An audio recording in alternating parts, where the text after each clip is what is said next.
Bismillahirrahmanirrahim. Assalamualaikum warahmatullahi ta'ala wabarakatuh. Alhamdulillahi rabbil alamin. Wassalatu wassalamu ala ashrafil anbiya'i wal mursalin Sayyidina Muhammadin wa ala alihi wa sahbihi ajma'in. Subhanaka la ilma lana illa ma 'allamtana innaka antal alimul hakim. ولا حول ولا قوة إلا بالله العلي العظيم. رب اشرح لي صدري ويسر لي أمري واحلل عقدة من لساني يفقه قولي وبعد. قال الله سبحانه وتعالى في كتابه العزيز: وسارعوا إلى مغفرة من ربكم وجنة عرضها السماوات والأرض أعدت للمتقين الذين ينفقون في السراء والضراء والكاظمين الغيظ والعافين عن الناس والله يحب المحسنين والذين إذا فعلوا فاحشة أو ظلموا أنفسهم ذكروا الله فاستغفروا لذنوبهم ومن يغفر الذنوب إلا الله ولم يصروا على ما فعلوا وهم يعلمون. وقال النبي صلى الله عليه وسلم: ما من مسلم يصيبه مصيبة فيقول كما أمر الله إنا لله وإنا إليه راجعون اللهم أجرني في مصيبتي واخلف لي خيرا منها إلا أخلف الله خيرا منه.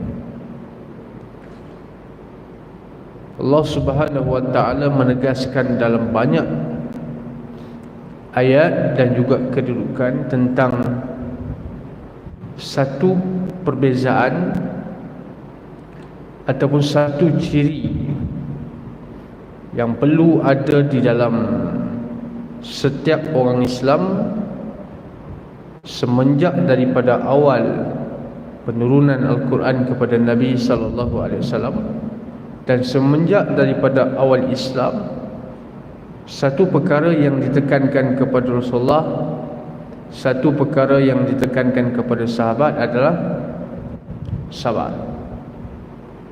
Sehingga umat Islam pada permulaan ketika fasa di Mekah, mereka ditindas, mereka diperangi, dibunuh ahli keluarga dan juga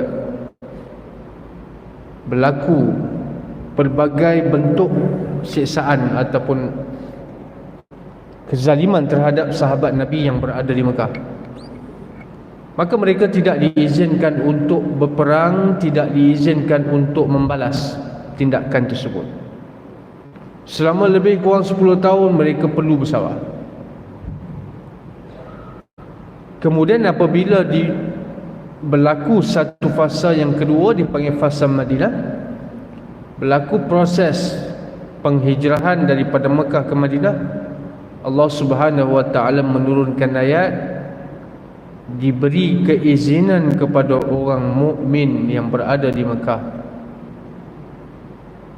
yang mana mereka dulu telah dizalimi, diberi izin untuk mereka membalas, diberi izin untuk mereka berperang dengan orang-orang yang telah menzalimi mereka. Jadi kesabaran yang diterapkan oleh Rasulullah sallallahu alaihi wasallam kepada para sahabat ini bukan perkara yang mudah, bukan perkara yang biasa. Sebab itu bercakap tentang sabar ini adalah satu benda yang sangat sukar. Dari sudut mengamalkan, dari sudut praktikalnya sangat susah. Namun apabila kita bercakap tentang teori, kita bercakap tentang qala Rasulullah, kita bercakap tentang qala Allah Ta'ala, ini benda mudah. Kalau orang yang nak hafal dalil sabar, dia hafal hadis. Kalau orang yang tu senang. Sebab tu Allah Subhanahu wa ta'ala mengangkat kedudukan orang yang sabar ni pada kedudukan yang sangat tinggi. Sebab apa? Sebab susah. Biasa kita faham kesabaran ini adalah dalam satu bentuk saja. Ini kebanyakan orang faham dia apa? Dia akan faham kesabaran ini hanya melibatkan musibah. Ini biasa. Ini sabar yang kebanyakan orang dia faham gini. Kesabaran di dalam menghadapi musibah. Sabar. Awak ditimpa ujian, berlaku kematian, awak kemalangan dan sebagainya, sabar. Ini semua orang faham. Dan tak semua orang boleh faham. Yang mana kesabaran dari sudut inilah Allah Subhanahu wa taala menekankan pada Al-Baqarah, yang mana perkataan mula-mula asal usulnya perkataan inna lillahi wa inna ilaihi raji'un. Inna lillahi alladhina idza asabathum musibatun qalu inna lillahi wa inna ilaihi raji'un.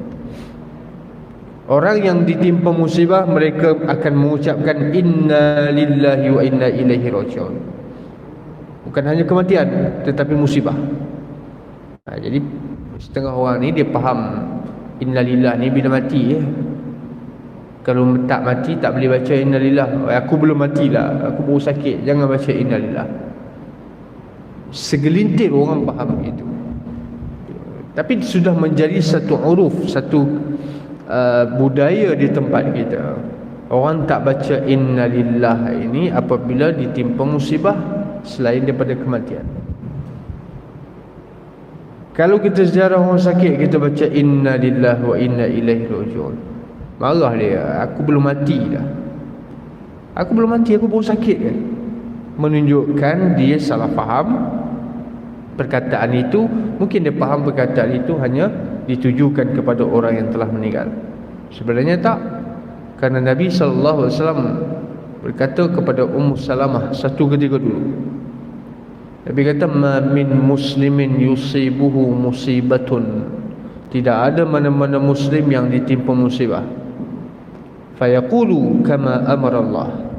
Lalu dia ucapkan sebagaimana yang Allah perintahkan dia, itu inna lillahi wa inna ilaihi raji'un. Nabi menekankan sini musibah, bukan kematian. Musibah ni lebih umum daripada kematian. Dia baca inna lillahi wa inna ilaihi raji'un. Kemudian dia baca Allahumma khluf, Allahumma ajurni fi musibati. Ya Allah, bagi pahala terhadap musibah yang menimpa aku. Ujian yang menimpa kita ada hikmah, ada pahala dia. Wa khluf li khairan minha. Dan gantikan yang lebih baik ya Allah terhadap apa yang telah Engkau berikan kepada aku. Ini yang kita sebut sebagai, dalam bahasa kita kata apa? Ada hikmah. Sebenarnya diambil perkataan ada hikmah tu di sebalik hadis Nabi lah. Kan biasa kalau ditimpa ujian, kata kemalangan ke apa ke, na'udzubillah, ada musibah, orang cakap sabar, ada hikmah. Sabar, ada hikmah. Itu diambil daripada Nabi SAW. Baca doa wakhluf li khairan minha. Gantikan yang lebih baik ya Allah. Kau bagi aku sakit, kau ganti sesuatu yang lebih baik daripada kesakitan ini. Engkau uji aku kelaparan, kau gantikan sesuatu yang lebih baik. Kau uji aku hilang ahli keluarga, kau gantikan sesuatu yang lebih baik. Maka ini diamalkan oleh Ummu Salamah, sehingga Allah gantikan. Apabila suami dia meninggal, dibaca doa ni, yang masuk minang dia, yang menjadi suami dia adalah Nabi sallallahu alaihi wasallam, yang lebih baik daripada semua orang lelaki. Ini dia beriman, dia percaya dengan firman Allah Subhanahu wa taala, alladzina idza asabathum musibatun qalu inna lillahi wa inna ilaihi raji'un ulaika alaihim salawatun min rabbihim wa rahmah wa ulaika humul muhtadun. Mereka ini yang Tuhan sebut sebagai apa? Mendapat rahmat daripada Allah Subhanahu wa taala. Sebab tu bila kita pergi menziarahi orang mati, ada satu anjuran daripada Nabi sallallahu alaihi wasallam, kita berjumpa dengan waris dia, kita baca a'zamallahu ajraka wa hasuna aizaaka wa ghafara limayyitika. Imam Nawawi telah memetik hadis ini dalam kitab dia Al-Azkar. Dia kata bila kita menziarahi orang meninggal, kita baca Allah a'zamallahu ajraka, paling pendek. Bukan takziah, takziah. Apa benda takziah pun tak tahu. Ini kebanyakan kita pergi jumpa ziarah orang meninggal, jumpa di keluarga dia, takziah. Apa takziah? Takziah tu apa dia? Itu bukan doa. Takziah itu adalah nama bagi ucapan. So dapat pahala ataupun tidak apabila kita mengucap kata-kata takziah. Tak dapat pahala satu abuk pun. Melainkan kita baca azamallahu ajrak. Ini dalam bahasa Arab, teksnya begitu. Allah lipat kali gandakan pahala kepada kamu. Ataupun dalam bahasa mudah, kita pergi sabar banyak-banyak, itu dapat pahala. Kerana takziah itu adalah memasukkan kegembiraan dalam hati orang yang ditimpa musibah. Bagi dia sabar, minta supaya dia bersabar terhadap musibah. Itu dipanggil hakikat bagi makna takziah. Bersama juga dengan tahniah. Nabi SAW gantikan ucapan tahniah itu dengan barakallahu fiik. Allah Subhanahu wa taala, moga Allah memberkati kamu. Ini kalau muslim lah. Kita ucap tahniah kepada dia dengan mana? Semoga Allah merahmati kamu, semoga Allah beri keberkatan. Ini bahagian yang pertama yang kita sebut sebagai sabar terhadap musibah, sabar terhadap ujian. Yang mana dalam hadis Muslim, Nabi SAW mengatakan, ma min muslim yusibuhu musibatun, tidak ada mana-mana orang Islam yang ditimpa musibah, hatta syaukata yushikuha falahu ajrun, kataballahu lahu ajran, sehingga kan duri yang menyakiti dia, jalan-jalan pijak duri, kena kaca kecil dia sabar. Maka Nabi SAW mengatakan Allah suratkan kepada dia satu kebaikan. Sebab tu Nabi menzahirkan rasa aneh. Nabi heran. Nabi kata ajaban li amri mu'minin inna amrahu kulluhu khair. Nabi kata heran sungguh orang mukmin ni, apa dia buat ada saja baik. Apa saja perkara yang orang mukmin ni buat ada kebaikan dia. Bila ditimpa musibah dia sabar, dia dapat pahala. Bila diberikan sesuatu rezeki dia syukur, dapat pahala. Kok mana pun dia pergi sini dapat, pergi sini dapat. Itu satu sifat yang dizahirkan oleh Rasulullah, iaitu Nabi pelik. Tuhan ni maha pengasih sungguh. Allah Ta'ala ni maha pengasih sungguh, sampai apa benda yang dibuat oleh orang mukmin ni, kecil ataupun besar, Tuhan bagi. Sebab tu bila kita melakukan perkara, terutamanya amal, minta supaya Tuhan lupakan ingatan kita. Lupa ingatan ni maksudnya jangan ingat lagi apa benda yang kita buat. Kita pernah beramal, pernah buat amal ibadat dulu banyak, minta ya Allah bagi saya lupa apa yang saya buat. Apa kebaikan yang saya pernah buat sebelum-sebelum ni, minta supaya lupa, tak ingat.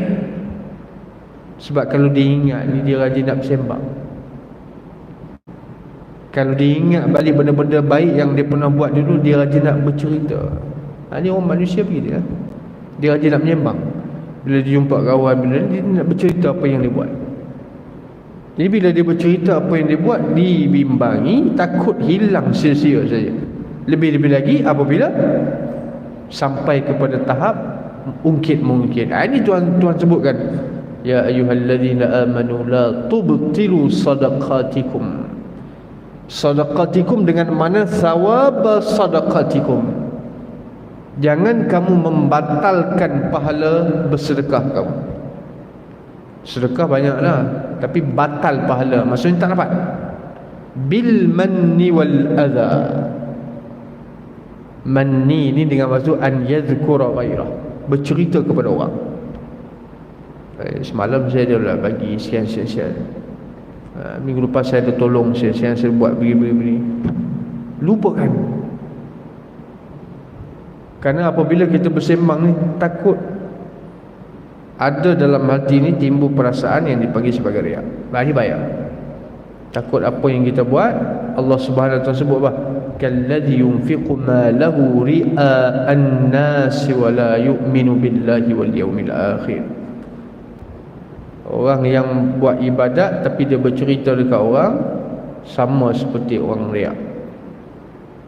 Kalladhi yunfiqu malahu ri'a'an nas. Seperti orang yang infak, yang bagi harta dia kerana nak orang tahu. Ini siapa yang beribadat bila orang tak tahu, dia jadi tak senang. Ada juga. Dia buat amal, dia nak bagi duit, nak masuk duit, nak sedekah, tapi orang tak tengok, orang belum datang lagi. Bila orang nak datang? Aku dah nak masuk duit dalam tabung ni, tapi tak ada orang tengok pun. Ada juga macam ni. Ini maksudnya apa? Beramal kerana orang. Maka nanti Tuhan kata, pergilah minta pahala kat orang tu, pergilah minta ganjaran kat orang tu. Kesabaran di dalam melakukan menghadapi musibah, ini biasa kita tahu. Yang kedua dipanggil kesabaran di dalam melakukan amal ibadat. Ini Tuhan tekankan, ya ayyuhalladzina amanu ista'inu bis sabri was salah. Ista'inu bis sabri was salah, innallaha ma'as sabirin. Dan juga ista'inu bis sabri was salah wa innaha lakabiratun illa 'alal khashi'in. Tuhan kata apa? Wahai orang mukmin, minta tolong. Ista'inu bis sabri, minta tolong, bukan minta tolong dengan sabar. Biasa orang terjemah macam tu, minta tolong dengan sabar. Ni bukan Tuhan. Minta tolong dengan Allah Subhanahu wa taala supaya awak diberikan kesabaran. Minta tolong kepada Allah Subhanahu wa taala supaya Allah berikan kesabaran dan supaya Allah berikan kamu kekuatan untuk solat. Kena minta tolong. Sebab tu Nabi SAW tekankan, Nabi ajar kepada Muaz bin Jabal. Sebab nak buat amal ni, kalau tak ada pertolongan daripada Allah, tak boleh buat. Baik sabar, baik ikhlas, semua kena ada pertolongan. Muaz bin Jabal ketika dia nak pergi ke Yaman, ini ketika mana Rasulullah menghantar dia menjadi mufti lah sekarang ni. Dulu dia menggunakan qadi. Dulu qadi, tapi sekarang ni qadi ni level dia adalah lebih pada mufti lagi lah. Muaz bin Jabal, Nabi nak hantar dia ke Yaman untuk menjadi mufti di sana. Sebab dia ni orang yang paling pandai dalam bab hukum hakam halal haram. Ni Muaz ni. Nabi letakkan tangan pada dada Muaz. Nabi kata, ya Muaz, inni uhibbuka. Wahai Muaz, saya sayang kepada awak. Kemudian Nabi kata, jangan kamu tinggal lepas daripada solat. Allahumma a'inni ala dhikrika wa syukrika wa husni ibadatik. Ini adalah doa yang Nabi ajar kepada Muaz bin Jabal. Allahumma a'inni, bantu aku ya Allah, ala dhikrika, untuk mengingatimu, wa syukrika, dan untuk syukur kepadamu, wa husni ibadatik. Jadi perlu kepada bantuan Allah Subhanahu wa taala dalam setiap amal ibadat yang kita buat. Kalau Tuhan tak tolong, tak boleh. Kita manusia ni bila banyak masalah, kita perlu mencari orang yang boleh selesaikan masalah kita. Tapi Nabi SAW dalam hadis menyebutkan, Rasulullah SAW apabila banyak problem, Nabi ni banyak, kita banyak masalah, Nabi lagi banyak masalah. Kita banyak fikir serabut, Nabi lagi serabut.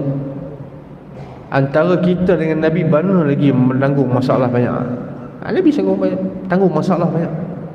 Bukan fikir masalah diri, masalah orang, masalah kita pun Nabi fikir. Masalah kita yang belum wujud zaman Rasulullah pun Nabi fikir juga. Aisyah menekankan bahawa Rasulullah bila banyak masalah, Nabi solat. Nabi masuk ke dalam solat. Kerana solat itu adalah menghilangkan masalah. Ini dalam hadis Aisyah, badaru ila salah. Kan Rasulullah SAW apabila banyak masalah, badaru ila salah, Nabi bersegera masuk ke dalam solat. Kerana solat mengikut apa yang dibawa oleh Nabi SAW. Solat itu adalah menghilangkan masalah. Kita ada masalah, solat pun tidak, kerana kita menganggap solat ini bawa beban pada kita. Ada masalah serabut sikit, sembahyang tak. Ada masalah serabut sikit, puasa tidak. Stres, tak sembahyang, tak puasa. Ini apa? Ini berbeza dengan apa yang dibawa oleh Nabi SAW. Ini yang perlu kita tekankan, bahawa sabar di dalam melakukan amal ibadat. Kena ada sabar. Nak puasa 15-16 jam, kalau tak sabar tak boleh. Kalau tak sabar tak boleh. Tengok nikmat yang Tuhan bagi ya. Kita berpuasa, kita tahan 15-16 jam, tak makan tak minum. Tapi bila kita berbuka, kita tak makan boleh 15 jam direct. Makan 5 minit, 10 minit, kenyang. 15 jam, 16 jam itu hanya diganti dengan 5 minit makan, 10 minit kita makan. Sepatutnya 15 jam tak makan, 15 jam qada balik, ganti balik 15 jam tu. Tapi kenapa mengambil masa 5 hingga 10 minit saja untuk cover yang 15 jam tu? Ini kena fikir. Menunjukkan bahawa sama juga macam orang yang lapar, dia makan dia kenyang. Kenyangnya orang miskin dengan kenyangnya orang kaya ada beza? Sama. Bezanya apa yang dia makan, tapi kenyangnya sama.